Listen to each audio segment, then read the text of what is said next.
بسم اللہ الرحمن الرحیم۔ السلام علیکم پیارے ویورز، آج دعا کی قبولیت کے بارے میں ہم آپ کو بتانے والے ہیں۔ جس دعا کو قبول ہی نہیں ہونا، کیا ایسی دعا نہیں مانگنی چاہیے؟ دعا کی قبولیت کے حوالے سے جتنے بھی شبہات ہیں اس ویڈیو میں ڈیٹیل سے ڈسکس کیے جائیں گے، لیکن اس سے پہلے اگر آپ لوگ میرے چینل پر نیو ہیں اور پہلی دفعہ ویڈیو دیکھ رہے ہیں تو سب سے پہلے میرے چینل کو سبسکرائب کریں اور ساتھ ہی بیل آئیکن کے بٹن کو بھی پریس کر دیں تاکہ ہماری ہر آنے والی نئی ویڈیو آسانی کے ساتھ آپ تک پہنچ سکے۔ اب ذرا غور فرمائیے گا، آپ سمجھ لیجئے کہ دعا ایک درخواست ہے جو ہم اللہ تعالیٰ سے کرتے ہیں۔ اب اس درخواست کے دو درجے ہو سکتے ہیں، ایک تو یہ کہ درخواست لے لی جائے اور دوسری یہ کہ درخواست لے لی جائے، اس پر غور کر کے اس کے مطابق فیصلہ بھی کر دیا جائے۔ مسئلہ سارا بھلا کہاں ہے؟ مسئلہ صرف یہ ہے کہ ہم دعا کے قبول کرنے اور ایجاب کے صحیح معنی نہیں جانتے۔ ہمارے نزدیک دعا کا قبول ہونا یہ ہے کہ جو دعا ہم نے مانگی ہے اسی کے مطابق فیصلہ ہو جائے، اس کو ہم دعا کا قبول کرنا سمجھتے ہیں۔ کیونکہ میں نے کہا ہے کہ سمجھ لیجئے کہ دعا ایک درخواست ہے جو ہم اللہ تعالیٰ سے کرتے ہیں۔ درخواست کا لے لیا جانا بھی ایک قسم کی منظوری ہے اور یہ بڑی کامیابی ہے۔ آپ نے اکثر مقدمات میں دیکھا ہوگا کہ جب کسی مقدمے کی اپیل کی جاتی ہے تو وہاں بھی دو درجے ہیں، ایک یہ کہ اپیل لے لی جائے اور اس میں غور کیا جائے، اور یہ بھی بڑی کامیابی ہے۔ بڑی ناکامی ہے اس شخص کی جس کی اپیل لی ہی نہ جائے۔ اس کے بعد دوسرا درجہ کامیابی کا یہ ہے کہ اپیل پر غور کرنے کے بعد اسی کے مطابق فیصلہ بھی کر دیا جائے۔ لیکن دیکھیں، جب ہم اللہ تعالیٰ سے دعا کرتے ہیں تو اللہ تعالیٰ کا فرمان ہے انی قریب، کہ میں قریب ہوں۔ اللہ تعالیٰ دعاؤں کا سننے والا بھی ہے۔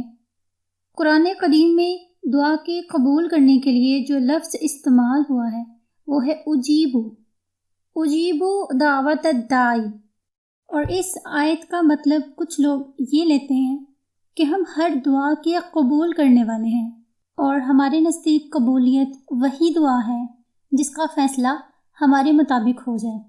لیکن نہیں، اجیبو کا مطلب ہے ایجاب، یعنی درخواست کا لے لیا جانا۔ تو مطلب یہ بنتا ہے کہ اللہ تعالیٰ فرماتے ہیں کہ ہم ہر دعا سننے والے کی دعا کو یا اس کی درخواست کو لے لیتے ہیں، اس پر غور کرتے ہیں، اور درخواست کا لے لیا جانا اس بات کی دلیل ہے کہ اللہ ہمارے قریب ہے۔ اب درخواست پر توجہ کی جائے، خواہ فیصلہ دیر میں ہو یا جلدی ہو، موافق ہو یا نہ ہو، کیونکہ فیصلہ یا تو قانون کے موافق ہوگا یا دعا یا درخواست کرنے والے کی مصالح پر نظر کر کے فیصلہ کیا جائے گا۔ اب تعلق کا تقاضا یہ ہے کہ کسی درخواست کرنے والے کی یا کسی سوال کرنے والے کی درخواست کو واپس نہ کر دے، بلکہ اس کی درخواست کو توجہ کے ساتھ سنے اور اس کو فیصلے کے لیے لے لے۔ تو یہاں پر یہ معنی اچھے سے ظاہر ہو گئے کہ ہم ہر دعا کرنے والے کی درخواست لے لیتے ہیں، اس پر توجہ کی جاتی ہے، نہ کہ بے توجہی کی جاتی ہے۔ تو کیا یہ تھوڑی بات ہے؟ ایسے ہی اپنے دل کو سمجھا لینا چاہیے کہ اگر درخواست لے لی گئی ہے تو اگر اس کا پورا کرنا ہماری مصلحت کے خلاف نہ ہوا تو ضرور پوری ہوگی، ورنہ اس کی جگہ کچھ اور مل جائے گا۔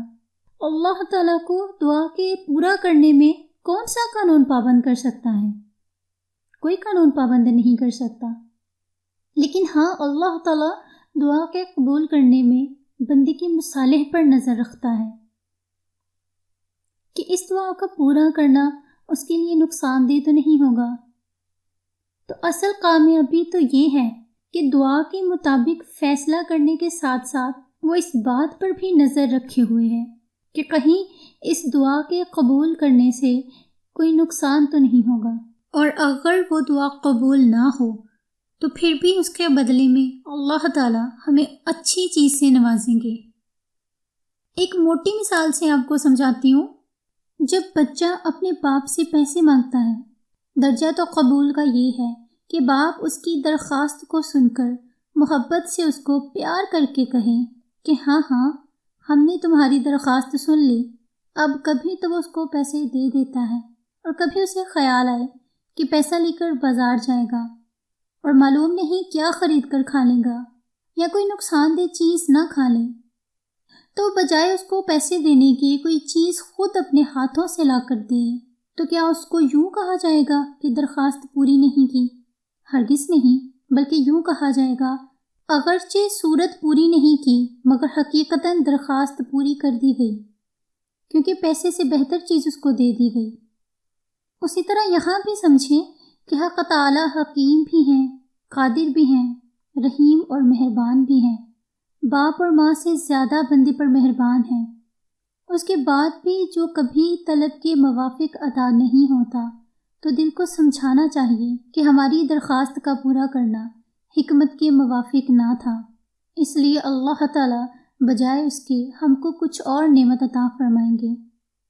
اگر دنیا کے حکام کی بات کی جائے تو وہ درخواست منظور کرنے کے بعد فیصلہ کرتے ہیں، فیصلہ کرنے وقت صرف اتنا یاد رکھتے ہیں کہ درخواست کا پورا کرنا قانون کے خلاف تو نہیں، اگر قانون کے خلاف ہوا تو اس کو رد کر دیتے ہیں اور اس کی جگہ کچھ اور بھی نہیں دیتے۔ تو اللہ تعالیٰ اس قانون کے ساتھ اس کو بھی دیکھتے ہیں کہ درخواست کا پورا کرنا بندے کے مصالحے کے خلاف تو نہیں، اور اسی صورت میں درخواست کا پورا کرنا عین کامیابی ہے، اور اگر وہ درخواست قبول نہ ہو تو اس کے بدلے میں ہمیں کوئی اور اچھی چیز سے نواز دیتے ہیں۔ بس ثابت ہو گیا کہ دعا میں ایجاب کا مطلب درخواست کا لے لینا ہے اور درخواست پر توجہ کرنا ہے، اور یہ اجابت یقینی ہے۔ جب بھی دعا مانگی اللہ تعالیٰ اس کو ضرور سنیں گے، اس پر ضرور غور کریں گے، لیکن اب جو مانگا ہے وہی مل جائے اس کا وعدہ نہیں، بلکہ وہ اللہ تعالیٰ کی منشا سے مقید ہے کہ اگر اللہ تعالیٰ چاہیں گے اور اگر اللہ کی مشیت ہوگی تو ایسا ہو جائے گا، ورنہ نہیں۔ وَقَالَ رَبُّكُمْ ادْعُونِي أَسْتَجِبْ لَكُمْ، تیرے رب نے کہا مجھ سے دعا کرو میں قبول کروں گا۔ یہاں آیت کا سیاق ہی بتلا رہا ہے کہ دعا پر اجابت ضرور ہے، یعنی دعا جو بھی مانگی جائے، دعا کی درخواست لے لی جاتی ہے۔ اس پر یہ نہیں کہا جا سکتا کہ اللہ تعالیٰ جس کی چاہیں گے درخواست لیں گے، جس کی چاہیں درخواست نہیں لیں گے۔ ہاں، یہ بات اللہ کی منشا پر ہے کہ وہ اس درخواست کے مطابق فیصلہ فرمائیں گے کہ نہیں۔ اب یہ کہہ دینا کہ جو دعا قبول ہی نہیں ہوگی اس کو مانگنا ہی کیوں؟ دعا کے مانگنے میں کوئی خسارہ تو نہیں۔ دعا مانگتے وقت دل کو اس طرح سے بھی تو سمجھایا جا سکتا ہے کہ دنیا میں بھی ایسے بہت سے کام ہوتے ہیں جس میں نفع یا نقصان کچھ یقینی نہیں ہوتا، اور بھلے خسارے میں ہی رہے انسان اور خسارے کا خطرہ بھی ہو، جیسے کہ اگر تجارت وغیرہ کی تو اس میں خطرے کا احتمال ہے۔ دعا میں تو ایسا کوئی احتمال نہیں، تو پھر دعا کیوں نہ مانگی جائے؟ دعا میں کیوں کوتاہی کی جائے؟ ایک بات تو یہ ہے کہ دعا مانگنے سے اللہ تعالیٰ سے انسان کا رشتہ مضبوط ہوتا ہے، ایک خاص تعلق ہو جاتا ہے۔ جس وقت آدمی دعا کر رہا ہوتا ہے تو وہ غور کر کے دیکھ لے، اس کا اللہ تعالیٰ کے ساتھ ایک خاص تعلق محسوس ہوگا۔ دعا اگر قبول نہ ہو لیکن اللہ تعالیٰ کے ساتھ تعلق کا جو احساس ہوگا اور اس احساس سے جو دل میں قوت اور اطمینان ہوگا، وہ کیا کم ہے، اور وہ اطمینان تو دعا کرتے وقت ہی انسان کے قلب میں اتر آتا ہے۔ جو اللہ تعالیٰ سے عشق کرتے ہیں ان کو دعا کے قبول ہونے یا نہ ہونے پر کبھی التفات نہیں ہوتا، کیونکہ عاشق کے لیے یہی بڑی بات ہے کہ محبوب اس کی باتیں سن لے۔ عاشق کے لیے یہی بات بہت کافی ہے۔